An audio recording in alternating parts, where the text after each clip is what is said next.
Et on est en train de nous basader les oreilles toujours, il faut coaliser. On coalise avec qui? Dans ce qu'il est convenu d'appeler opposition, on sait qui est qui et qui vaut quoi. Sur l'échiquier politique, qui représente quoi? Mais c'est quoi l'instrument de mesure de la crédibilité de l'opposition? Vous êtes du PCRN, un parti crédible, d'accord, mais Anissé Kané, c'est un opposant reconnu comme tel. Moi, je ne voudrais pas parler des individus. Non, on parle des individus, on ne peut pas se défiler. Je parle davantage d'approche. Je vous rappelle donc que si vous voulez évidemment qu'on parle des gens comme de M. Anissé Kané, quand ils étaient en 91, nous on avait 1 an. Vous voyez que moi je lui respecte le combat qui est le nôtre. Et je voudrais ici emprunter une expression très chère à Sa Majesté qui est en face de moi. Il faut sortir du dérèglement cognitif. Il y a des gens qui doivent, au même titre que le président de la République, aller en retraite politique. Parce que notre espace est gangréné par de la délinquance politico-sénile. Ça aussi il faut le dire.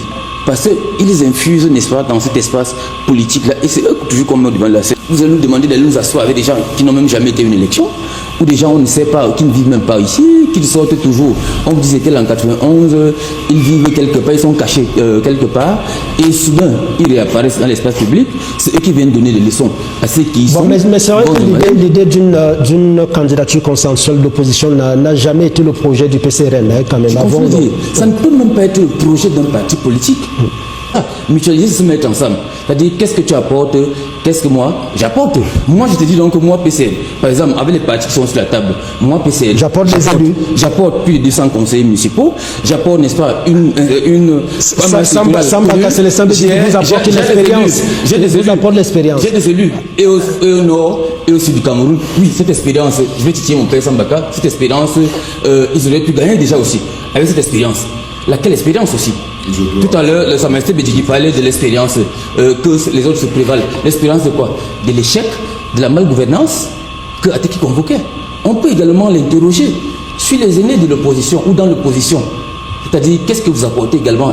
Et là, donc, on verra donc quel est le discours, qui est le vrai, qui est le réel.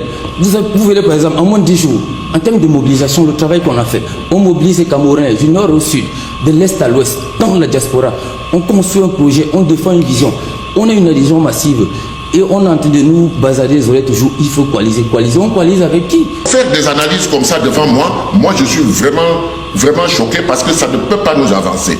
Ensuite, M. Bédjiki qui est devant moi, il sait très bien que quand on était à la coordination, si un certain Bouamassok ne venait pas et émettait une idée, pas sur la base de ce qu'il avait, mais qui a paralysé ce pays, les villes mortes. Les idées ne viennent pas forcément des muscles. Les idées viennent du cerveau. Donc il ne faut jamais négliger l'expérience d'un homme politique qui peut vous dire ce qui s'est passé hier, ce qui se passe aujourd'hui et ce qu'on peut projeter demain. Il faut être modeste. Parce que l'expérience nous montre que tous les partis politiques, en commençant par l'UNDP, le SDF, se sont vus réduire en peau de chagrin, n'est-ce pas, élection après élection. Il faut donc s'interroger, se poser la question, changer de paradigme et voir comment on peut construire l'avenir.